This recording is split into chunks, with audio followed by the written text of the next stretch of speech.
தலைவர் மட்டுமல்ல, எங்கள் குடும்பத்தின் தலைமை தொண்டர் மாண்புமிகு முதலமைச்சர் அண்ணன் சி ஜோசப் விஜய் அவர்களே, வருக, தலைமை உரை தருக.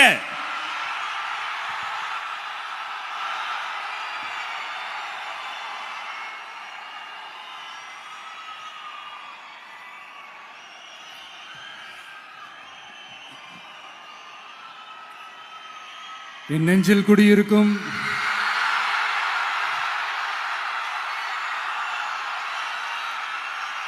கரூர் சொந்தங்கள், உங்கள் அனைவருக்கும் என்னுடைய வணக்கம்.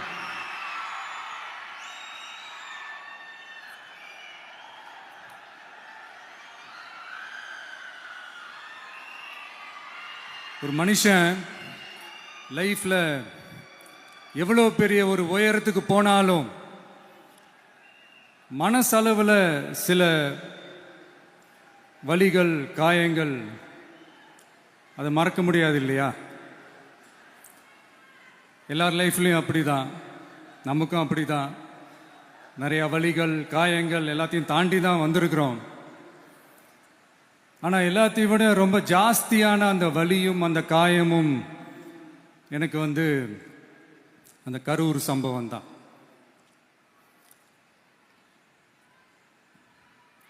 மக்களை சந்திக்கிறதுக்காக, மக்களை சந்திக்கணும், மக்கள் பிரச்சனைகளை எடுத்து பேசணும். அதுக்காக தான் அந்த மக்கள் சந்திப்பு பயணத்தை தொடங்கி திருச்சி, அரியலூர், நாகப்பட்டினம், திருவாரூர், நாமக்கல், கரூர் அப்படின்னு சொல்லிட்டு போயிட்டு இருந்தோம். அரியலூரில் அந்த மீட்டிங் முடிச்சுட்டு பெரம்பலூர் போகிறதுக்கு முன்னாடி அந்த பெரம்பலூர் போலீஸ் எங்களை அலர்ட் பண்ணாங்க. சரிங்க, கூட்டம் கொஞ்சம் ஜாஸ்தியாக இருக்குது, லேட் ஆகிடுச்சு, வராதிங்க அப்படின்ட்டு. So we had no choice. Police சொன்னால் நம்ம அதை ஒபே பண்ணி தானே ஆகணும். அதே நேரத்தில் பெரம்பலூர் மக்களோட அந்த சேஃப்டியும் மைண்டில் எடுத்துக்கிட்டு ஒரு மன வலியோடவே திரும்ப போயிட்டோம். அதுக்கப்புறம் பெரம்பலூர் தொகுதி மக்களுக்கு மன்னிப்பும் கேட்டோம். அதே மாதிரி நாமக்கல் அந்த மீட்டிங் முடிச்சுட்டு கரூர் வரும்போது அந்த கரூர் போலீஸ் எங்களை அலர்ட் பண்ணியிருக்கலாம்ல.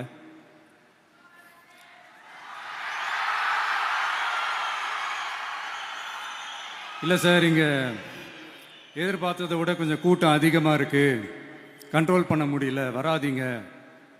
அண்ட் போலீஸ் நினச்சா அவங்க அந்த மீட்டிங்கே கேன்சல் பண்ணலாம். ஏதோ தப்பாக இருக்குது, ஏதோ தப்பாக தோணுது அப்படின்னு நினச்சிட்டாலே they have all the rights to cancel the meeting. எங்ககிட்ட கேட்கணும்லாம் ஒன்றும் அவசியமே கிடையாது. ஆனால் அதையெல்லாம் எதுவுமே செய்யாமல் அந்த ஹைவேல இருந்து அந்த ஸ்பாட்டுக்கு போலீஸே எங்களை உள்ள கூட்டிட்டு வந்து விட்டு அந்த நாடகம்லாம் இருக்கு பாருங்க.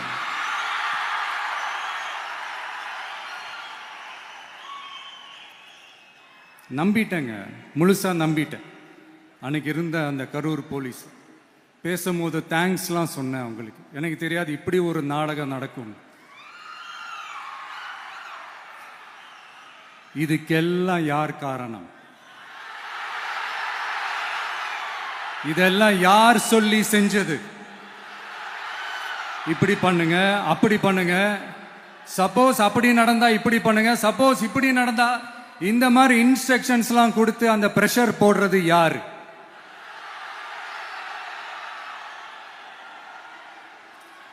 அந்த சம்பவத்தில் நம்ம யாரெல்லாம் இழந்திருக்கோம் தெரியுமா?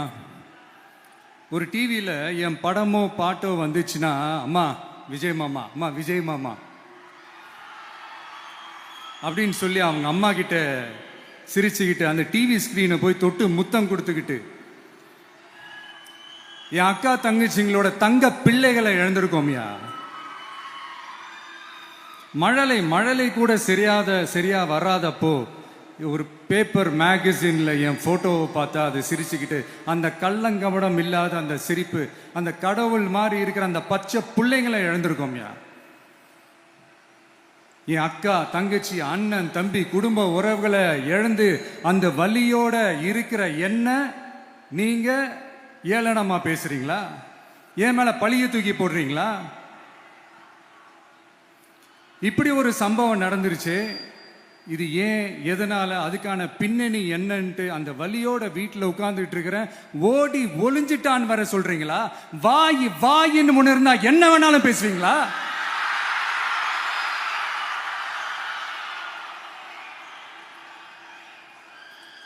மக்களே, நான் உங்களையே கேட்கிறேன், அன்னைக்கு அத்தனை கிரவுட் இருந்துச்சு, அந்த கிரவுடுக்கு தகுந்த மாதிரி போலீஸ் பாதுகாப்பு கொடுத்தாங்களா? இந்த இடத்தை எடுத்துக்க சொல்லி நாங்க தான் சொன்னோம்னு ஒரு போலீஸ் ஆபீசர் பேட்டி கொடுக்கிறாரு, அதுக்கு என்ன அர்த்தம்? இவ்வளோ வலி, இவ்வளோ காயங்கள் கொடுத்துட்டு பழியை தூக்கி நம்ம மேல போட்டுட்டு அதுல ஒரு அரசியல் ஆதாயம் தேடுறீங்களேயா? இதுல வாய் கூசாம சட்டசபையில ஸ்டாலின் சார் நம்ம மேல திருப்பி விட்டு அங்க ஒரு அரசியல் செய்றாரு, அதுக்கு என்ன அர்த்தம்? நமக்காக வந்திருக்கிற மக்களை காக்க வைக்கிறதுக்கு நான் ஒன்னும் ஆதாயம் தேடுற அரசியல்வாதி எல்லாம் கிடையாது. மக்களுக்காக அரசியலுக்கு வந்தவன் இந்த விஜய். எனக்காக எல்லாமும் கொடுத்த என் மக்களுக்காக எல்லாத்தையும் விட்டுட்டு மக்களுக்காக மட்டுமே அரசியலுக்கு வந்தவன் இந்த விஜய். அவங்களுக்காக நன்றி கடன் செலுத்துறதுக்காக மட்டுமே அரசியலுக்கு வந்தவன் இந்த விஜய். உங்களுக்கு தான் இந்த விஜயை பத்தி நல்லா தெரியுமே. ஆனா நம்ம எல்லாருக்குமே இத்தனை வலிகள் காயங்கள் கொடுத்தவங்களுக்கு இந்த 2026 தேர்தலில் தக்க பதிலடி கொடுத்துட்டீங்க. ஆனா அது மட்டுமே பத்தாது மக்களே, அது மட்டுமே பத்தாது. காலகாலத்துக்கும் எழுந்திருக்கவே முடியாத அளவுக்கு நிரந்தரமான ஒரு பதிலடியை நீங்க கொடுத்துக்கிட்டே இருக்கணும்.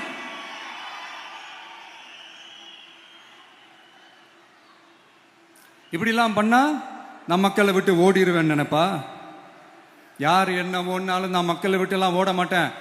அன்னைக்கும் சொன்னேன், இன்னைக்கும் சொல்றேன், நாளைக்கும் சொல்றேன், தில்லா சொல்லுவேன், கெத்தா சொல்லுவேன். பணமா ஜனமா அப்படின்னு கேட்டா என் ஜனம் தான்டா எனக்கு முக்கியம்.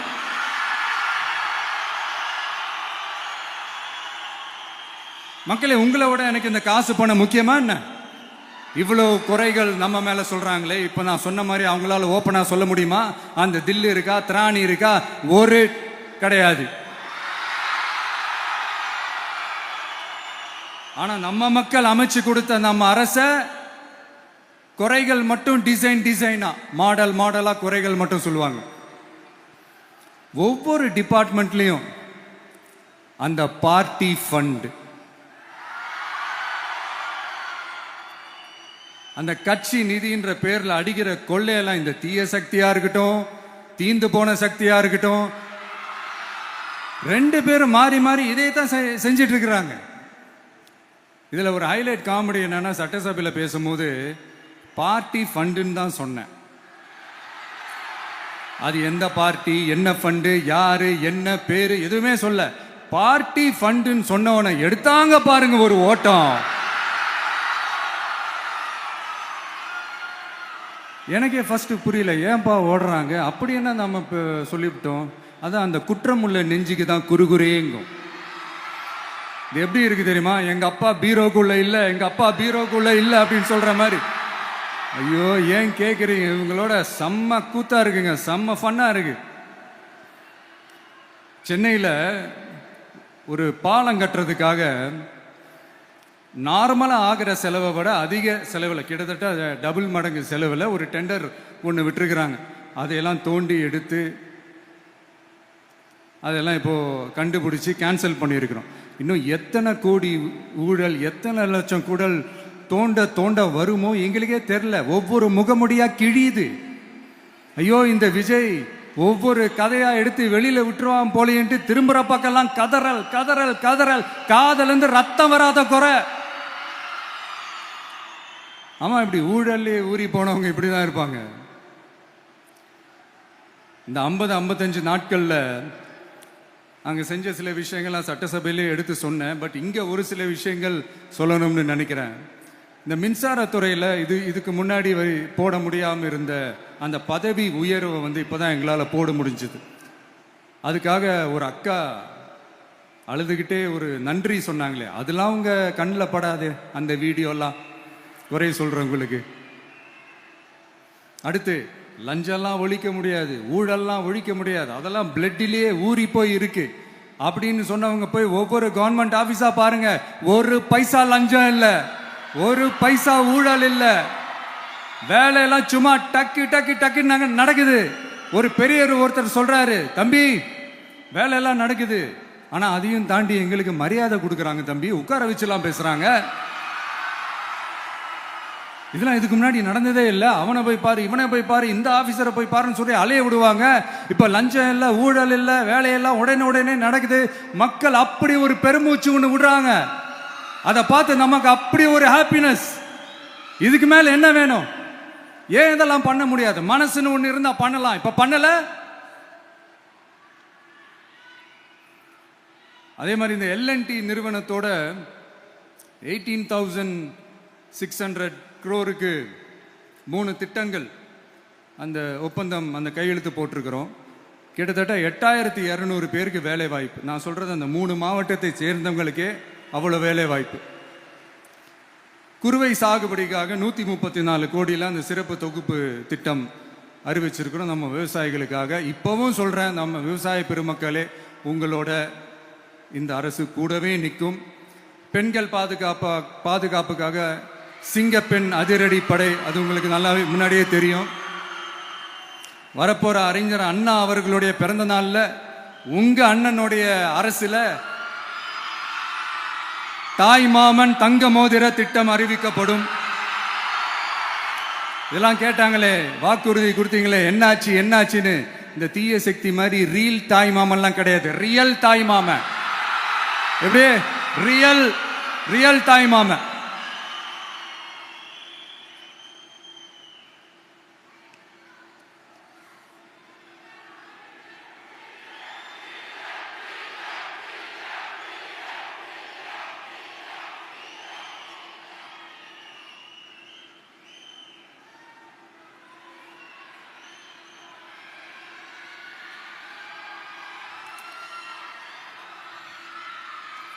இந்த தீய சக்தியை பற்றி, அவங்க நிர்வாகத்தை பற்றி ஒரு வெள்ளை அறிக்கை ஒன்று வெளியிட்டோம்ல, அது ஷார்ட் அண்ட் ஸ்வீட்டாக சொல்லணும்னா, ஒரு ஓட்ட பாத்திரத்துக்குள்ள தண்ணி ஊற்றிக்கிட்டே இருந்திருக்கிறாங்க.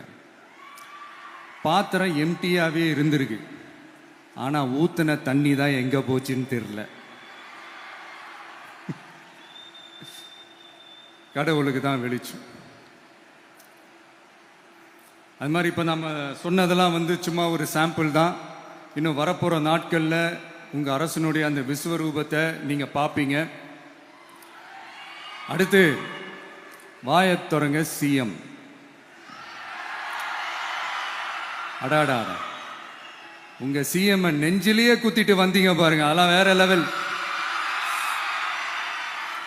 பேசுங்கன்றீங்க, பேசுனா எந்திரிச்சு ஓடிடுறீங்க. இனிமே பேச ஆரம்பிக்கிறதுக்கு முன்னாடி என்ன பண்ணணும் அப்படின்னா, ஒரு நண்பர் ஒருத்தர் சொன்னார், மாண்புமிகு பேரவைத் தலைவர் அவர்களே, எல்லா டோரையும் இழுத்து லாக் பண்ணுங்க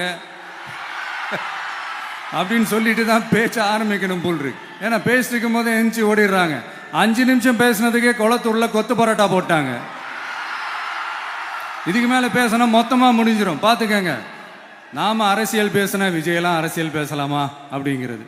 சரிப்பா, நமக்கு எதுக்கு வம்பு, நம்ம பாட்டுக்கு நம்ம வேலையை பார்ப்போம், எதுக்கு அவங்கள பற்றி பேசிக்கிட்டு அப்படின்னு இருந்தா விஜய்க்கு அரசியலே பேச தெரில அப்படிங்கிறது. இப்படியே மாறி மேகதாது அணையை பற்றி என்ன தெரியும், விஜய் அதை பற்றி பேசலை. இப்படி நம்ம அரசியலுக்கு வந்ததுலேருந்தே ஒரு கூட்டம் குறை மேலே குறையா சொல்லிக்கிட்டு, பாட்டுக்கு பாட்டு கச்சேரி எங்களுக்கும் பண்ண தெரியும், பண்ணலாமா? இந்த மேகதாது அணை சம்பந்தமான அந்த வழக்கில் தமிழ்நாட்டோட பெட்டிஷனை சுப்ரீம் கோர்ட் எப்போ ரிஜெக்ட் பண்ணுச்சு? அப்போ யார் ஆட்சியில் இருந்தா? ஏன் ஒழுங்கா வாதாடல? நீங்க ஒழுங்கா வாதாடி இருந்தீங்கன்னா அதை ரிஜெக்ட் பண்ணியிருக்க மாட்டாங்கல்ல. ஏன் ஸ்டாலின் சார் வேணும்னே விட்டுட்டாரா? ஏன் இப்படிலாம் கேள்வி கேட்கலாமா? இப்படிலாம் கேள்வி கேட்டாதான் மேகதாது அணையை பத்தி பேசினதா அர்த்தமா? ஏன் அந்த ஸ்டேட் சிஎம் பேசுறாரு, நீங்க ஏன் பேசல? அப்படின்னா நம்ம ஸ்டேட்டோட உரிமையை எங்க நிலைநிறுத்தணுமோ அதுக்காக வேலை பார்க்கறது மட்டும்தான் முக்கியம். சும்மா சவால் விட்டுக்கிட்டு சீண்டி பார், நான் யார் தெரியுமா, தொட்டு பார், இப்படிலாம் பேசிக்கிட்டு இருந்தா வேலைக்கு ஆகாது. சும்மா பேசி பிரச்சனையை வளர்த்துக்கிட்டு யார் மேலே அது பழிய தூக்கி போட்டுட்டு அப்புறம் மக்களை அம்போன்னு தெருவில் விட்டுட்டு இப்படிதான் ஒரு அரசியல் பண்ணணும்னா அந்த அரசியல் நமக்கு தேவையும் இல்லை, அது நம்ம செய்யவும் போறதில்லை. Talk less work more mode தான், அதுதான் நம்ம பாலிசியே. அதனால தான் சட்டசபையில் அந்த அரசினர் தீர்மானம்னு சொல்லி ஒன்று கொண்டு வந்தோம். அது எப்படி டு டேக் இட் ஃபார்வர்ட் எப்படி கொண்டு போகணுமோ அதை சரியாக செய்வோம். சென்ட்ரல் கவர்மெண்ட்லேருந்து அந்த டீலிமிட்டேஷனை திரும்ப கொண்டு வர போகிறதா ஒரு பேச்சு ஒன்று அடிபடுது. யார் என்ன டீலிமிட்டேஷன் கொண்டு வந்தாலும் தமிழ்நாடு அது ஒத்துக்காது. நமக்கான இடத்தை யாரும் பறிக்கவும் முடியாது, அது பறிக்கவும் விட மாட்டோம். இப்படி நாம் இருக்கும் போது இந்த தீய சக்தி திமுக எங்கே போய் நிற்குது, யார் கதவை தட்டிக்கிட்டு நிற்குது, அது உங்களுக்கே நல்லா தெரியும். மக்களே, இந்த தீய சக்தியும் தீந்து போன சக்தியும் வேறலாம் இல்லை, கூட்டு களவாணிங்க. சொல்ல முடியுமா அவங்களால? எங்களுக்குள்ள ஒட்டும் இல்லை, உறவும் இல்லை, அறிவிக்க முடியுமா, நிரூபிக்க முடியுமா? இந்த வரப்போற இடைத்தேர்தலில் அதை நிரூபிச்சு காட்டுங்க, அப்புறமா பேசுங்க. மக்களை, என் மனசை விட்டு கரூர் எப்பவும் நீங்காது. நமக்கு ஏற்பட்ட வேதனையான சம்பவத்தை, நமக்கு எதிராக நடந்த சதிய சூழ்ச்சிய இனி வர்ற ஜெனரேஷனும் அவங்களுக்கு தெரியப்படுத்தணும்ல. அதுக்காகவே இனி ஒரு அரசியல் சதிய, அரசியல் சூழ்ச்சிய யாரும் யோசிக்கவே கூடாதுன்றதுக்காகவே கரூர்ல ஒரு நினைவு சின்னத்தை நம்ம டிவிகே சார்பா அமைக்கப்படும் அப்படின்றத அறிவிக்கிறோம். அப்புறம் கரூர்ல இருந்து ஒட்டுமொத்த தமிழ்நாட்டு மக்களுக்கும் சொல்றேன், உங்க டிவிக்கு அரசு உங்களுக்காகத்தான் உழைக்கும். அடிப்படை வசதிகளை முதல்ல நிறைவேற்றணும். ஒரு பக்கம் நிதி நிலைமையை சரி செஞ்சுக்கிட்டே, இன்னொரு பக்கம் அப்படியே நாம சொன்னதில் ப்ரையாரிட்டி பார்த்து ஒவ்வொன்றா படிப்படியாக நிறைவேற்ற ட்ரை பண்ணுவோம். இது எப்பவும் உங்களுக்கான அரசாக தான் இருக்கும். இந்த விஜய் உங்க விஜயா தான் இருப்பான். நீங்க உரிமையோட உங்க கவர்மெண்ட்டை நீங்க அணுகலாம்.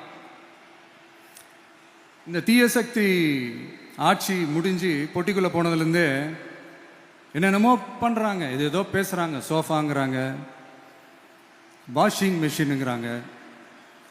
இந்த அரசியல் வியாபாரம் பண்றதுக்கான அந்த வெண்டிங் மெஷினே அவங்க தான். யாரு? இந்த திமுக. இதில் நம்மளை பார்த்து வாஷிங் மிஷினுங்கிறாங்க. எலெக்ஷன்ல ஓட்டுக்கு காசு கொடுக்குற அந்த கலாச்சாரத்தையும் அந்த கல்ச்சரை அடிச்சு நொறுக்கி இருக்கிறோம். எலெக்ஷன்லயே அப்படி வேலை பார்த்த நமக்கு எதுக்கு இந்த குதிரை, கழுதை, ஒட்டக பேரெல்லாம்? மக்களின் பக்கம் அப்படி இருக்கும்போது நமக்கு எதுக்கு இந்த பேரெல்லாம்? இந்த திருட்டு திமுக ஆட்சியை வச்சுக்கிட்டு ஊரடிச்சு ஒலையில போட்டு இந்த கொள்ளையை அடிச்சதுனாலதான் உங்க கரூர் கம்பெனி ஓனர் ஒருத்தர்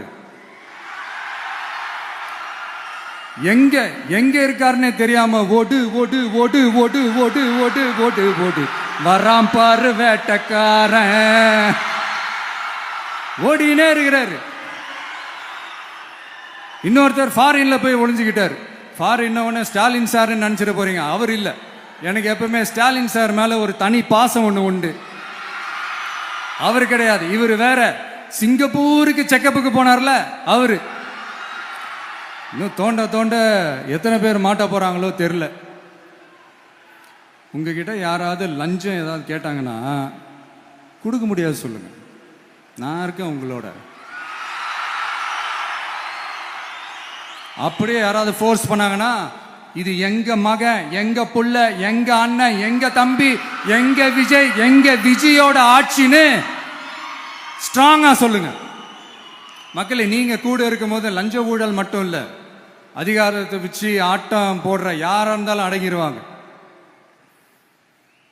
இந்த கடமை, கண்ணியம், கட்டுப்பாடுன்ட்டு ஒரு காலத்துல கொள்கையோடு இருந்த கட்சியெல்லாம் இன்னைக்கு எப்படி இருக்கான்னு உங்களுக்கே தெரியும். அதாவது இந்த டிவிகே கட்சியோட தலைவரை எதிர்க்கிறதுல ஒரு நியாயம் இருக்கு. ஏன்னா உங்க பொழப்புல மண்ணள்ளி போட்டான். என்ன, இந்த ஊழல் லஞ்சம்லாம் பண்ண மாட்டேன்னு சொல்லி உங்க அரசியலே ஒரு தெருமுனைக்கு கொண்டாந்து விட்டான். மக்கள் வேற அவனை தான் நம்புறாங்க. ஸோ இந்த விஜயை எதிர்க்கிறதுல ஒரு அரசியல் நியாயம் இருக்குது, அதை புரிஞ்சுக்கலாம். ஆனால் இன்னைக்கு இந்த விஜயை மக்கள் ஓட்டு போட்டு ஜெயிக்க வச்சு ஒரு தீர்ப்பை கொடுத்து மக்களுக்காக வேலை செய்யறதுக்காக முதலமைச்சரா உட்கார வச்சிருக்கிறாங்க. என்னமோ இன்னமும் நீங்க தான் ஆட்சியில் இருக்கிற மாதிரி. விஜய் கரூருக்கெல்லாம் போகக்கூடாது, விஜய் இங்க போகக்கூடாது, அது செய்யக்கூடாது, இது செய்யக்கூடாதுன்னு எனக்கு புரியலையே. ஆட்சியில் இருக்கும் போது தான் இவ்வளோ கட்டுப்பாடெல்லாம் போட்டீங்க, எஸ்ஓபிஸ்லாம் போட்டீங்க, ஸ்டாலின் சார் ஆப்ரேட்டிங் ப்ரொசீஜர்லாம் போட்டீங்க. இப்பவும் அதே பண்ணிட்டு இருந்தீங்கன்னா என்ன சார் நியாயம்? இல்லை நான் தெரியாம தான் கேட்குறேன். இன்னும் கனவுலையே இருக்கிறீங்களா? முதல்ல முழிச்சு வாங்க, ரியாலிட்டிக்கு வாங்க. உங்க ஆட்சியெல்லாம் வீட்டுக்கு போய் டிவிக்கேன்னு ஒரு ஆட்சி வந்து ரொம்ப நாள் ஆச்சு. ஒழுங்கா படி என்று சுப்ரீம் கோர்ட் ஓங்கி மண்டேலியே நறுக்கு நறுக்கு நறுக்கு என்று செம்மட்டியாலே அடிச்சும் இந்த திமுக முழிச்சிக்கல அப்படின்னா அப்ப கொஞ்சம் கஷ்டம்தான். வெற்றி தோல்வியெல்லாம் அரசியல சகஜம் சார். அதுக்காகலாம் வெறி பிடிச்சி இந்த பதவி வெறி பிடிச்செல்லாம் அலைய தேவையில்லை. நல்ல விதமாகவே சொல்றேன், நியாயமான அரசியல் பண்ணுங்க. ஓ, அதுதான் உங்களுக்கு தெரியாதுல்ல. இந்த தீய சக்தி திருத்தவும் முடியாது, அவங்களா திருந்துவாங்கன்னு பார்த்தா அதுவும் நடக்க போறதில்ல. அதனால வரப்போற இடைத்தேர்தல மக்களே, இந்த தீய சக்தி திமுகவை நல்லா வெச்சு வெளுத்து விடுங்க.